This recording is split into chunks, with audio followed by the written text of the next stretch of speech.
India's domestic aviation has mushroomed due to surging passengers' demand from rising incomes, government focus on connectivity, पूरे देश का आम नागरिक उड़ान scheme, increased airport development and airlines strategy like Indigo's low-cost model, leading to massive fleet expansion, high growth rates, say around 7% annually, and India becoming the world's third largest domestic market despite recent capacity infrastructure challenges. The incident of Indigo is an alarm. Are we geared up to that? That is what we are going to deliberate today, 6 p.m. show. Right? Thank you. तो लोगों के सामने इस वक्त बहुत ही परेशानी है और लोगों में झुंझलाहट बखलाहट देखने को मिल रही है। रिपोर्ट्स के जो नजारे हैं वो आपने लिखा इस रिपोर्ट में किस तरह से उनके बीच जो है माहौल देखने को मिल रहा है और हम इस पर चर्चा करेंगे जिसके लिए हमारे साथ हमारे खास मेहमानों का पैनल भी जुड़ेगा। लेकिन उसके पहले वक्त हो चला छोटी सी ब्रेक का, फौरन हाजिर होते हैं।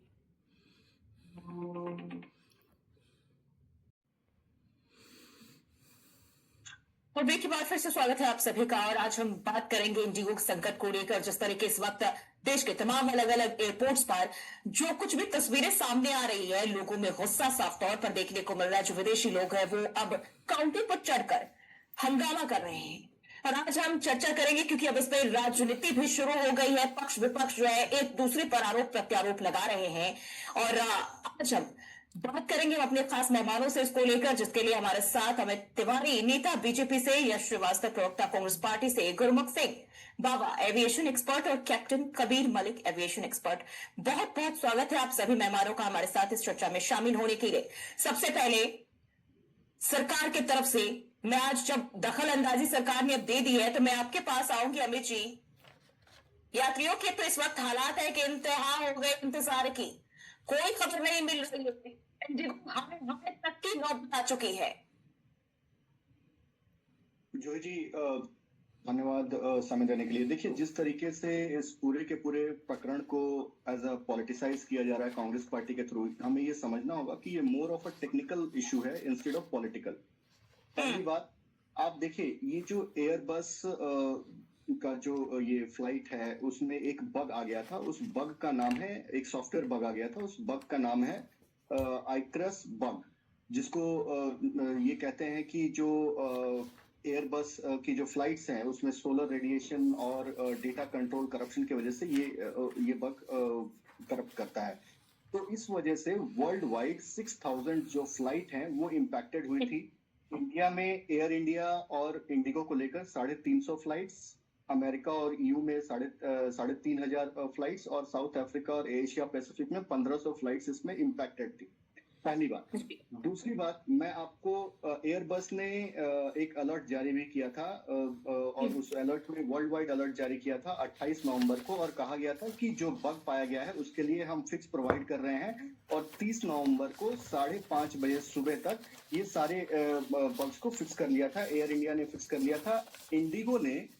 इंडिगो के 200 फ्लाइट्स में ये इम्प्लीमेंट नहीं हो पाया, जिसके कारण से आप देखिए, और इस पे एडिशन ये हो गया कि डीजीसीए की जो एफटीटीएल पॉलिसी थी 2025 वो इम्प्लीमेंट हो गई। सर्दियों की वजह से कोहरा आ गया और हाई डिमांड जो कि एंड ऑफ ईयर चल रहा है, कैलेंडर ईयर चेंज हो रहा है, तो उसकी वजह से डिमांड बहुत ज्यादा हाई है। इस वजह से ये पूरा का पूरा एक केओस क्रिएट हुआ, यात्रियों को सुविधा हुई। इसमें इमीडिएट एक्शन जो सरकार की तरफ से लिया गया, इस सरकार ने इंडिगो को निर्देशित किया कि सारे रिफंड्स हो जाएं और समय दिया गया कि आज शाम 8 बजे तक, आज जब हम ये चर्चा कर रहे हैं 8 बजे तक सारे रिफंड्स जो भी यात्री हैं उन तक पहुंच जाना चाहिए। उसके बाद इंडिगो के लिए डीजीसीए की जो एफडीटीएल पॉलिसी है 2025 उसके लिए रिलैक्सेशन दिया गया, फेयर को कैप किया गया। जिस तरीके से देखा जा रहा था कि इस क्राइसिस की वजह से दूसरे जो एयरलाइंस थे वो अपना जो फेयर है वो 40 to 60% जो हाइक हो जा रहा था, उसमें 500 से लेकर 15,000 किलोमीटर तक और उसके ऊपर तक की फ्लाइटों को, डोमेस्टिक फ्लाइटों को कैप किया गया 7,500 से 18,000 तक है। इंडिगो को शो कोड नोटिस भेजा गया। मैं अपने जवाब को कंप्लीट कर लेता हूँ। शो कोड नोटिस भेजा गया और ऑल्टरनेटिव कैपेसिटी क्रिएट करने के लिए कहा गया, और जो भी यात्री एयरपोर्ट पर हैं उनके लिए फूड सेफ्टी इन सब चीजों की व्यवस्था करने की बात की गई। तो ये सारी चीजें कर रही है। अब जो कांग्रेस पार्टी यहाँ पर इस चीज को पॉलिटिसाइज कर रही है, मैंने पवन खेड़ा का भी बयान सुना था जो उन्होंने कहा था कि किसने चंदा लिया और इंडिगो ने कितना चंदा दिया। तो उसी चंदे में कांग्रेस पार्टी ने भी 5 करोड़ लिए थे, तृणमूल कांग्रेस को 16 करोड़ रुपए दिया गया था, और एनसीपी शरद पवार को 4 करोड़ रुपए दिए गए थे। तो पूरे के पूरे इंडी अलायंस ने इंडिगो से 25 करोड़ का चंदा लिया।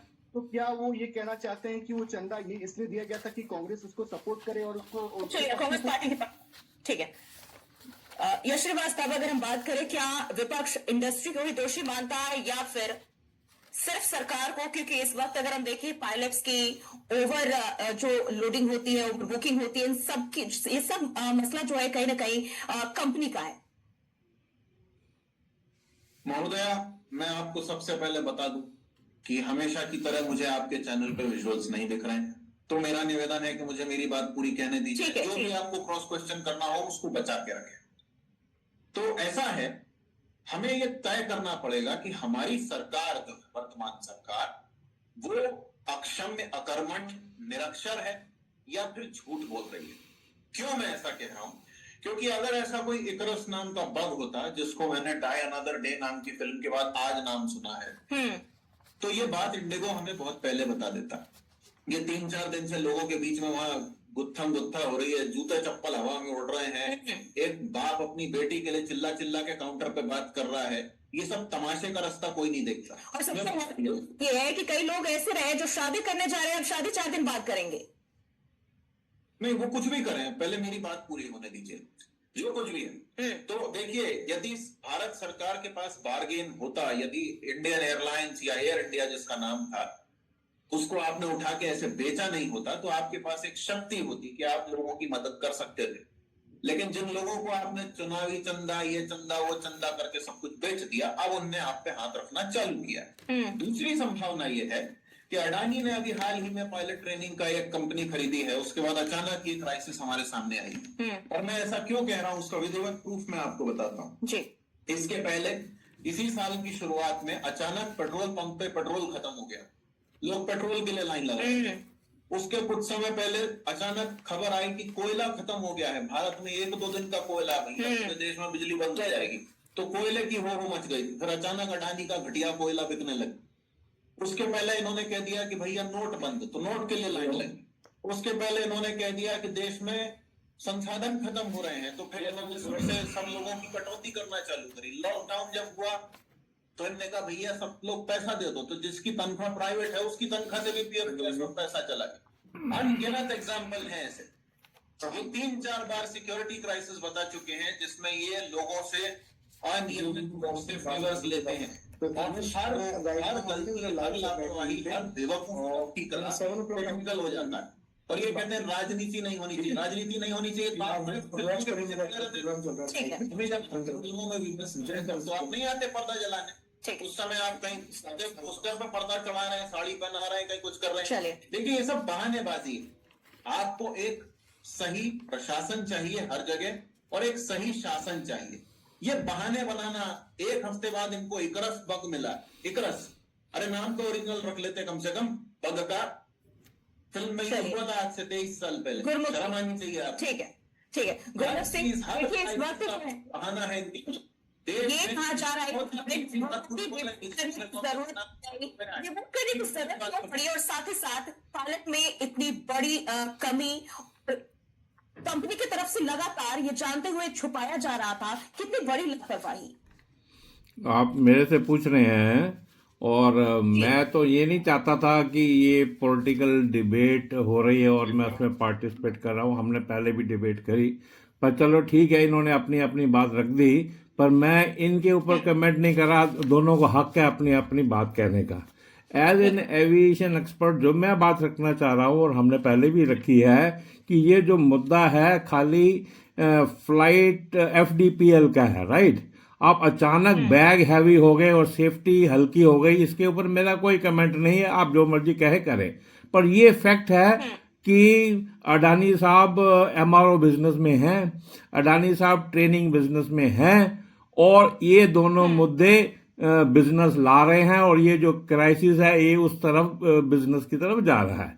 हमें अभी भी उसमें कोई संशय नहीं है, किसी भी आदमी की क्षमता है बिजनेस में जाए तो जाए। पर जब गवर्नमेंट ने एक ऑर्डर कर दिया और जो ऑर्डर कोर्ट के थ्रू हो गया, और उसको ऑर्डर करते वक्त ये लोग उस ऑर्डर में पार्टी थे, और वो ऑर्डर कोर्ट का है, डीजीसी ने करा है, उसके बाद कोई उसको आदमी नहीं मानता और हम उसमें सफाई दें तो वो जायज नहीं है। वो एक कंटेम्प्ट ऑफ कोर्ट है और एक गवर्नमेंट की तौहीन है, इंटरनेशनल कम्युनिटी में हमारे देश की तौहीन है, और हम अब वर्ल्ड पावर बनने की तरफ जा रहे हैं। और एविएशन एक बिजनेस है, कैसा है जो ग्लोबल बिजनेस है। ये हमारा घरेलू बिजनेस एक तरफ है, और बल्कि हमें ये प्राउड है कि हम घरेलू बिजनेस की वजह से ही हिंदुस्तान में 7% की जीडीपी ग्रोथ कर पा रहे हैं। और अगर अब उसको भी किल कर देंगे तो हम किस तरफ जा रहे हैं। ग्लोबल बिजनेस हमारा ऑलरेडी किल्ड है, हमारी रेपुटेशन खराब हो रही, और एक हमने डोमेस्टिक बिजनेस बनाया था जिसके अंदर रीजनल कनेक्टिविटी स्कीम बहुत अच्छी स्कीम है, और उसके अंदर हमने एयरपोर्ट पर भी खर्चा करा, एयरपोर्ट भी डेवलप करे, इवन एयरलाइंस को हमने फाइनेंशियली भी सपोर्ट करा उसके अंदर क्रॉस सब्सिडाइजेशन देके। और उसके बाद अगर कोई आदमी कहना ना माने और गवर्नमेंट की अच्छी स्कीम को दरकरार करके उस पर उसका नुकसान करे, और फिर अब आपने पैसेंजरों की बात सुनाई, पूरे सिस्टम में अब यहाँ पर दोनों मेजर पार्टियों के, अगर दो एयरलाइंस 90% ट्रैफिक हैंडल करती हैं तो ये दोनों वक्ता पॉलिटिकल पार्टी से मेजर गवर्नमेंट को रिप्रेजेंट करते हैं। पूरे सिस्टम में पैसेंजर से कोई कुछ पूछ रहा है? एयरलाइन मिल जाती है गवर्नमेंट से, एयरपोर्ट मिल जाते हैं गवर्नमेंट से, गवर्नमेंट इंटरनेट, पैसेंजर को कोई पूछ ही नहीं रहा। अभी भी पैसेंजर की कहीं सुनवाई है? किसी मीटिंग में पैसेंजर के रिप्रेजेंटेटिव को बुलाया जा रहा है? मैं एयर ट्रैवल एसोसिएशन को रिप्रेजेंट करता हूं, पैसेंजर हमारे को अप्रोच करते हैं, हम उनको बोल सकते हैं कि भाई हमारी समस्याओं को सुनो, हमें सुनो, हमारे जो हाँ, दौरान हम जो कुछ भी फेस कर रहे हैं उसे सुना जाए। आप जो कुछ भी दिखा रहे हैं थोड़ी देर के बाद लोग भूल जाएंगे और फिर ये फिर अपनी मनमानी करेंगे। कहीं हमारे को बुलाए, हम उसको रिकॉर्ड करें, हम उसका एक एफिडेविट बना के दें कि लोगों को दिक्कत है, और उसको रिकॉर्ड में लाए उसमें। अब ये क्या सोच रहे हैं कि थोड़े दिन के बाद सब लोग भूल जाएंगे, फिर हम अपनी मनमानी करेंगे। तो ये तो कबीर मलिक, मैं आपके पास भी आऊंगी। फिलहाल वक्त हो चला एक छोटे से ब्रेक का। ब्रेक के बाद भी चर्चा लगातार जारी है।